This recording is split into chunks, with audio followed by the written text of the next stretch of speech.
Hi, AJD അക്കാഡമിയുടെ മറ്റൊരു വീഡിയോയിലേക്ക് സ്വാഗതം.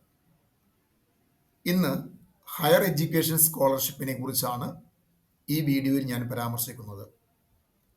+2 മാർക്കിൻ്റെ അടിസ്ഥാനത്തിൽ വരുമാന പരിധിയില്ലാതെ ഡിഗ്രി പഠനത്തിനും തുടർന്ന് PG പഠനത്തിനും കേരള സംസ്ഥാന ഉന്നത വിദ്യാഭ്യാസ കൗൺസിൽ നൽകുന്ന സ്കോളർഷിപ്പാണ് ഉന്നത വിദ്യാഭ്യാസ സ്കോളർഷിപ്പ് അഥവാ ഹയർ എഡ്യൂക്കേഷൻ സ്കോളർഷിപ്പ്. ഈ സ്കോളർഷിപ്പിന് ആർക്കൊക്കെ അപേക്ഷിക്കാൻ പറ്റുമെന്ന് നോക്കാം. Science, social science, humanities, business studies വിഷയങ്ങളിൽ കേരളത്തിലെ government aided arts and science കോളേജുകളിൽ പഠിക്കുന്ന 1-ാം വർഷ ബിരുദ വിദ്യാർത്ഥികൾക്ക് അപേക്ഷിക്കാം. കൂടാതെ സമാനമായ കോഴ്സുകൾക്ക് IHRD അപ്ലൈഡ് സയൻസ് കോളേജുകളിൽ പഠിക്കുന്ന 1-ാം വർഷ ബിരുദ വിദ്യാർത്ഥികൾക്കും അപേക്ഷിക്കാൻ അർഹതയുണ്ട്. അപേക്ഷകർ ഇന്ത്യൻ പൗരന്മാരായിരിക്കണം. അവർക്ക് സ്വന്തമായി ബാങ്ക് അക്കൗണ്ട് ഉണ്ടായിരിക്കണം. പ്രൊഫഷണൽ കോഴ്സുകളിൽ പഠിക്കുന്ന വിദ്യാർത്ഥികൾ അപേക്ഷിക്കാൻ അർഹരല്ല. ഇനി സ്കോളർഷിപ്പ് തുകയെക്കുറിച്ച് പറയാം. 1-ാം വർഷം ഡിഗ്രി പഠിക്കുന്നവർക്ക് ലഭിക്കുന്ന സ്കോളർഷിപ്പ് 12,000 രൂപയാണ്. 2-ാം വർഷമാണെങ്കിൽ 18,000 രൂപയും 3-ാം വർഷം 24,000 രൂപയും 4-ാം വർഷം 40,000 രൂപയും ലഭിക്കും. 4-ാം വർഷം എന്ന് പറയുന്നത് 4 ഇയർ അണ്ടർ ഗ്രാജുവേറ്റ് പ്രോഗ്രാം പ്രകാരമാണ്. ഇനി PGക്കാണെങ്കിൽ 1-ാം വർഷത്തേക്ക് 40,000 രൂപയും 2-ാം വർഷം 60,000 രൂപയുമാണ് നൽകുന്നത്. വിവിധ വിഭാഗങ്ങൾക്കായി സ്കോളർഷിപ്പ് സംവരണം ചെയ്യപ്പെട്ടിട്ടുണ്ട്. അത് എപ്രകാരമാണെന്ന് നമുക്ക് നോക്കാം.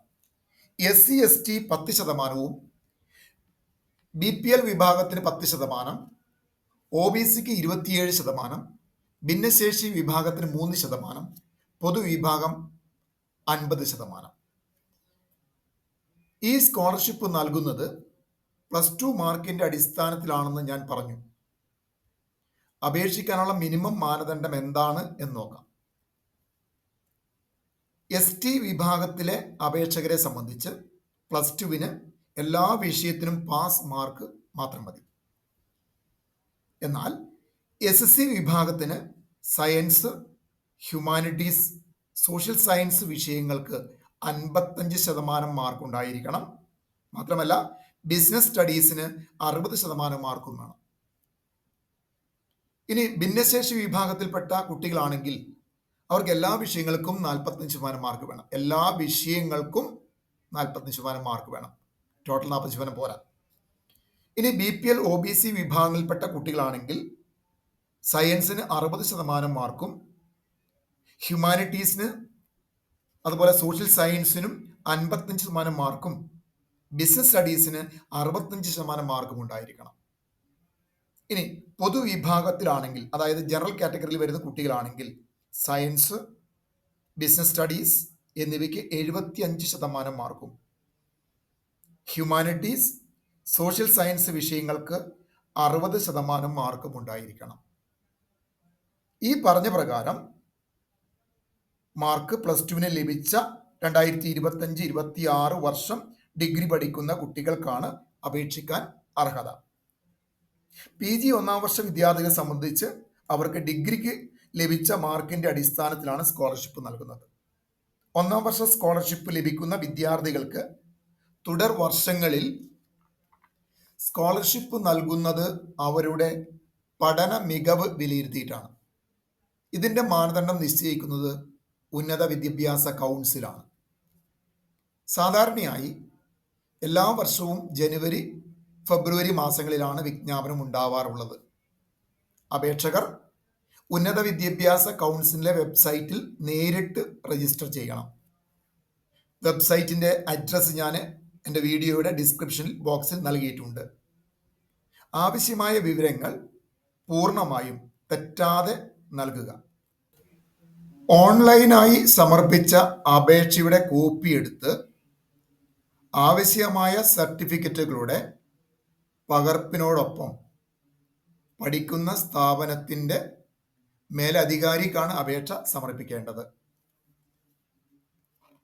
കൗൺസിലിൻ്റെ വെബ്സൈറ്റിൽ പ്രസിദ്ധീകരിക്കുന്ന താൽക്കാലിക സെലക്ഷൻ ലിസ്റ്റ് കുട്ടികൾക്ക് പരിശോധിക്കാവുന്നതാണ്. അപേക്ഷ സമർപ്പിക്കുമ്പോൾ യാതൊരു തെറ്റുമില്ല എന്ന് ഉറപ്പുവരുത്തണം.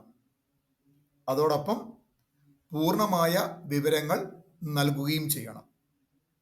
അപൂർണവും തെറ്റായ വിവരങ്ങൾ നൽകിയതുമായ അപേക്ഷകൾ യാതൊരു മുന്നറിയിപ്പും നൽകാതെ നിരസിക്കുന്നതായിരിക്കും.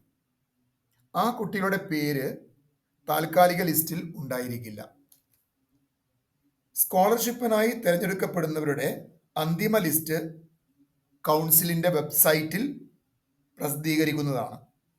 അർഹരായവർക്ക് സ്കോളർഷിപ്പ് തുക ബാങ്ക് അക്കൗണ്ടിലേക്ക് കൈമാറുകയും ചെയ്യും. പ്രത്യേകം ഓർമ്മിക്കുക, 2025-26 അക്കാഡമിക് വർഷം 1-ാം വർഷ ഡിഗ്രി പഠിക്കുന്നവർ അപേക്ഷിക്കേണ്ടത് 2026 ജനുവരി അല്ലെങ്കിൽ ഫെബ്രുവരി മാസങ്ങളിലാണ്. വിജ്ഞാപനം ശ്രദ്ധിക്കണം. Thank you for watching my video.